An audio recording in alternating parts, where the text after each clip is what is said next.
21 అవతారాల్ని ఒక్కసారి స్మరిస్తే చాలు. ఈ 21 అవతారాల్ని ఒకసారి వింటే చాలు. వాటి పేర్లు విన్నంత మాత్రం చేత విష్ణు ప్రీతికి పాత్రుడవుతాడు.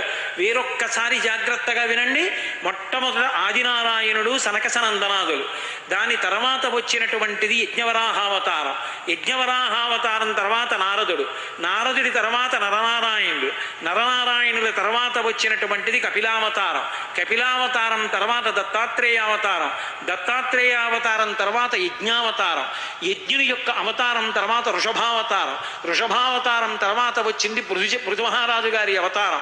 పృథు గారి అవతారం తర్వాత వచ్చినటువంటి అవతారం మత్స్యావతారం.